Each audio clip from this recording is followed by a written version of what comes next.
কুমিল্লার বিশেষত্ব, কুমিল্লার ইতিহাস, ঐতিহ্য এতক্ষণ পর্যন্ত বক্তব্যে উঠে আসছে। আমি বক্তব্য দীর্ঘায়িত করব না, শুধুমাত্র কর্মপদ্ধতি নিয়ে কথা বলবো। যেই কর্মপদ্ধতির মধ্য দিয়ে আমরা আমাদের বিভাগ কুমিল্লা নামেই বাস্তবায়ন করতে পারবো, সেই কর্মপদ্ধতি নিয়ে আমরা কথা বলবো। আজকে প্রোগ্রামে আমাদের উপস্থিত আছেন আমাদের সবার প্রিয়, রাজনৈতিক দলমত নির্বিশেষে কুমিল্লার মানুষ হিসেবে আমরা যাকে মর্যাদার চোখে দেখি, সম্মানের চোখে দেখি, আমাদের সবার প্রিয় আমাদের এখানে উপস্থিত আছেন ডক্টর খন্দকার মোশাররফ হোসেন স্যার। উনি আমাদের দিক নির্দেশনা দিবেন।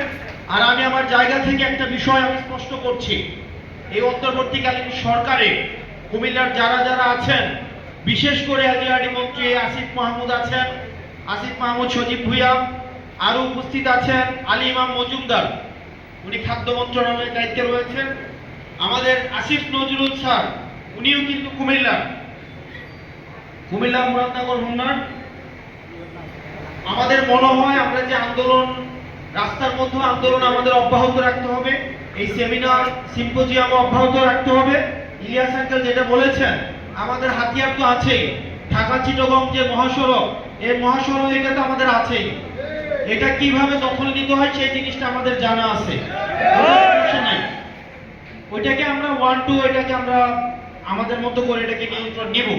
কিন্তু একই সাথে সাথে আমার একটা প্রস্তাবনা হচ্ছে, আমাদের বিভিন্ন যারা মানুষ আছে, বিশেষ করে আমাদের আজকে উপস্থিত নাই জামাতের একজন সম্মানিত ব্যক্তি রয়েছেন তাহের ভাইকে নিয়ে, ডক্টর খন্দকার মোশাররফ হোসেন স্যারকে নিয়ে, এবং অন্তর্বর্তীকালীন সরকারে যারা আছেন তাদেরকে নিয়ে আমরা যদি একটা কমিটি করে দিয়ে, এই কমিটি যদি আমাদের প্রধান উপদেষ্টার কাছে যান, আমরা বিশ্বাস করি এই অন্তর্বর্তীকালীন সরকারের সময়ই আমরা কুমিল্লা নামের বিভাগ আমরা বাস্তবায়ন করতে পারবো।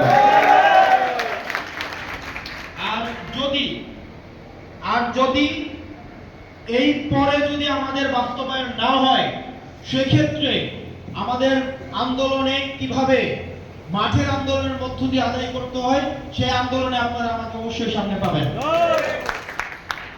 আমাদের কুমিল্লাকে নিয়ে বিভিন্ন সময় ষড়যন্ত্র করা হয়েছে, এবং কুমিল্লার যতটুকু উন্নয়ন হয়েছে রাষ্ট্রীয় বরাদ্দের মধ্য দিয়ে বা সরকারি বরাদ্দের মধ্য দিয়ে আসলে ওই অর্থ উন্নয়ন হয় নাই। কুমিল্লার ব্যক্তিকেন্দ্রিক উন্নয়নটা বেশি হয়েছে, যেহেতু এখানে রেমিটেন্স যোদ্ধা রয়েছে, মানুষ স্বশিক্ষিত এবং স্বনির্ভর, সেজন্য মানুষের মাইক্রো ডেভেলপমেন্টটা হয়েছে। কিন্তু ডেভেলপমেন্ট এজ এ